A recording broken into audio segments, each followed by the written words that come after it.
Local breaking news. This is WYFF News 4 at 6 in high definition.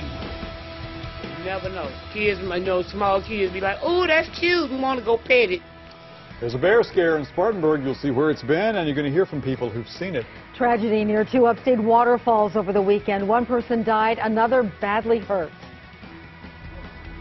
The deadline has come and gone for people who were living under the Pete Hollis Bridge to get out. We'll tell you where some say they've gone now and how some are getting help. We're going to begin tonight with those people falling in Oconee County. Both happened near waterfalls over the weekend. One of the victims has now died at a hospital. WYFF News 4's Mandy Gaither with more tonight from Oconee County. Oconee County Emergency Services responded to not one but two calls in this area over the weekend. The first one happened Saturday right here at the Issaquena Falls. It took about an hour Saturday for rescuers to get a woman onto a helicopter to the hospital. They say she'd fallen 20 feet while trying to get a better look at Issaquena Falls. The response time was just a fraction of what crews faced Sunday. They were called back out again for another apparent fall. This time, a relative found Kelly Scott Sprouse on a trail near Lake Jocassee. The coroner says Sprouse later died of a head injury. Rescuers say sometimes it can take hours to get to a victim. Some of the terrain is very rough and hard to navigate. And that was the case on Sunday, but the response time was lessened by an off-duty volunteer paramedic who happened to be on the lake. Oconee County Emergency Services gets at least one call a week for a rescue in the backcountry during the summer months. With any trail, you don't guarantee it. It's not a piece of pavement, it's not a sidewalk, and that rocks, dirt, anything can fall or be hazardous in those environments. Specifically when you're by a waterfall, use extreme caution as the ground is a lot of times unstable because it's a drop-off. Most of the rescues in Oconee County happen around Whitewater Falls, Jocassee Falls, and Issaquena Falls, remote locations with spotty cell service, making it hard for crews to get to a patient and also making it difficult to communicate. In order to stay safe, officials say you need to remember three things. First, hike in pairs. Second, know the area. And third, tell somebody when you're going into the woods and when they can expect you back out again. Mandy Gaither, WYFF News 4 in Oconee County. Police in Spartanburg are on the lookout for a black bear after a series of sightings. WYFF News 4's Mike McCormick takes us to one of the neighborhoods it visited.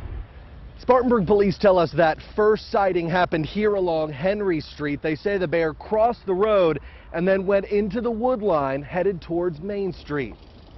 I just seen a black bear running. There he goes again. He's running down South Spring Street. He started toward us, but he seen that we was people and he took off running back out toward the wood part. Throughout the weekend, a young black bear that looks like this one made its way through downtown Spartanburg and onto the city's north side. Yeah, it's a bear over here. The bear's over there? Yeah, it just jumped, it came through, it just jumped our fence and went down through in the bushes somewhere.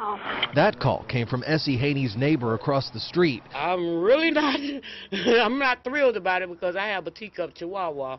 She's worried about her dog and the kids in the neighborhood, but not herself. They say it's a baby, so I might be able to handle him. I might get a little hurt, but him might end up hurt too, because I do carry my own weapon with me. It's just a little knife, but he gonna scratch me and I'm gonna cut him. Police say you shouldn't go near it. Just call 911 if you see it. There's a black bear just ran right across in front of my car. Oh my God, it just terrified me. I mean, it was a black bear.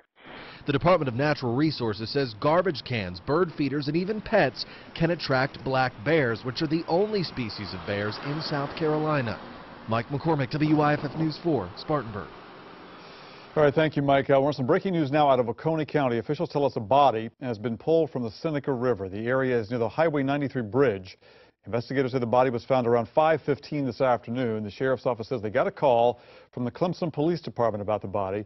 We're still gathering information on this. Crews headed to the scene right now. Of course, we'll keep you up to date on air and online at WYFF4.com. Well, Greenville's homeless encampment known as Tent City is empty now. You may know about that, but people in Greenville County say they're seeing homeless people where they haven't before. WYFF News 4's Myra Ruiz is live and local in Greenville County for us tonight. Myra, where are these sightings going on? Now, since the homeless community was forced out from beneath the Pete Hollis Bridge last week, we're hearing from people in this neighborhood and beyond who say they're seeing more people who look like they're carrying all their possessions in a backpack walking around this area and in other areas. We also spoke to other homeless people who say they're noticing more homeless traffic as well. You'll no longer find a homeless community living in this spot beneath the Pete Hollis Bridge. While local charity groups have been working for years to find Tent City residents permanent homes, not everyone is choosing to get help. You know, and I had a good job doing cable work, and I lost my license, lost my truck, you know, and after that, I just couldn't make it down here, you know. Dave Dietrich said he didn't like the vibe beneath the Pete Hollis Bridge, so he pitched a tent in a wooded area off Poinsett Highway just beyond Cherrydale and behind the Peddler restaurant. This bee is driving me crazy. I'm about to get up out of this Yellow Jackets. Not just bees, we also saw a snake while we were there. It's not ideal, but Dietrich says it's better than living in a shelter. I'd rather live out on my own than try to have somebody tell me how to live, you know. And apparently he's not the only homeless person who feels that way. Yeah, there's going to always be a population of people who just aren't ready to receive services, or they don't want to.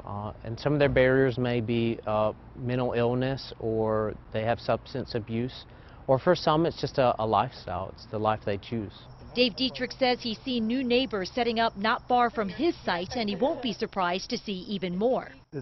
It's terrible out here. I mean, I don't like it, but I got to do just doing what I got to do, you know. We spoke to some neighbors who live in a neighborhood just beyond the Cherrydale area, and they say they've seen more homeless people knocking on doors asking for help finding work or offering to do yard work for a small amount of money. Myra Ruiz, WYFF News 4, live in Greenville County. All right, Myra, thank you. A 3-year-old child, a little girl, is recovering from a self-inflicted gunshot wound tonight. This happened in Columbia on Saturday. Police say the child shot herself in the leg. They also say the round grazed her hand, too. She's in stable condition at last word at a hospital.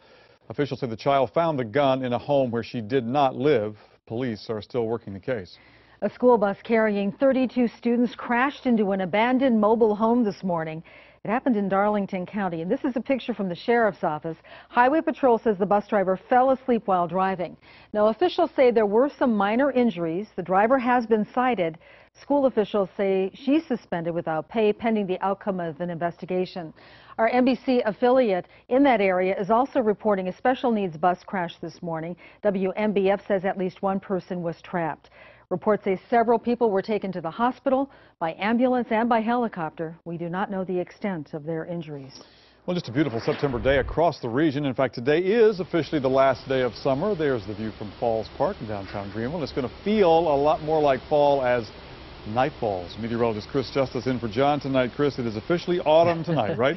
That's right, Michael, and it certainly feels like it outside. Temperatures running anywhere from 8 degrees cooler in Greenville to 10 degrees cooler in Spartanburg than the same exact time yesterday. Fall definitely arriving a little bit early right now. 77 degrees in Greenville, at 74 in Spartanburg, 74 in Anderson, and 69 in downtown Asheville. The cold front that pushed through last night brought in a change of winds, a cooler northwesterly wind, bringing the humidity down as well. The muggy meter is on the move. We were in the 60s this weekend. Now the muggy meter is down in the 40s. Very dry and comfortable air going to last throughout the rest of the work week. Wait till you see how cool we're going to get tonight. How about that in your forecast coming up?